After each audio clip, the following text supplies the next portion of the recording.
90% of everything is crud. Don't be 90%. This is Sales for Nice People. Back in the 1950s, when science fiction was just coming up as a literary genre, an author named Theodore Sturgeon was questioned and challenged by a literary critic saying, "But Mr. Sturgeon, 90% of science fiction is crud." To which Mr. Sturgeon replied with the immortal words, 90% of everything is crud. And if you think about it, it makes a lot of sense, and it gives you a really clear reason to stay away from the average, the median, and the mediocre. Now, I'm not a big expert on AI. I see the stuff happening and I see people using it, both small businesses, medium size. I notice some of the ways that corporations are using AI, and it all just looks so average, doesn't it?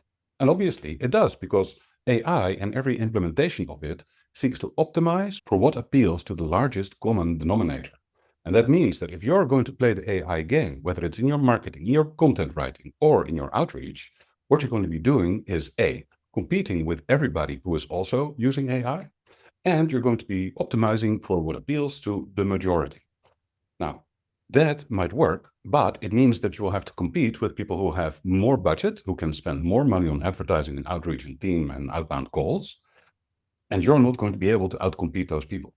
The only way that you can win in a sea of average is by being better and doing more of it. And it's going to be very hard to be better than everybody else, even to be better than half of everybody else. And it's going to be impossible to do more of it than anybody else, because you're not the richest person in the world. So instead of trying to outcompete people who are all trying to play the game in the 90% area of mediocrity, set yourself apart, be different, be the one provider who does things in a thoughtful way, who approaches people with respect, who spends time on people before you ever do outreach, and you'll show up like somebody who actually cares, somebody who invests their time in the process. You will show up as somebody who says, I refuse to play the numbers game. I'm not going to go for averages and treating my people like they're just some sort of demographic cross-section with a probability percentage of response rate. No, I'm going to take my time to look at people, to investigate what they're about and what I maybe should say to them. And then only if I see a hook, and if there's something that I can say that is actually personal, that's when I reach out. That's when you send your DM or your cold email or you do your cold calling, whatever it is. But don't try to outcompete everybody who's already doing the same thing as everybody else, because you'll be just looking like everybody else. You'll get what's average because you're doing the average thing that average people are doing.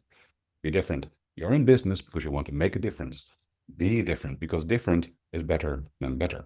And if you show that you have taken time to look people up and to actually properly spend time on them before you reach out, they're going to say, thank you. This is so refreshing. I actually really like your sales process. And obviously that makes it much more likely that they're also actually going to buy from you.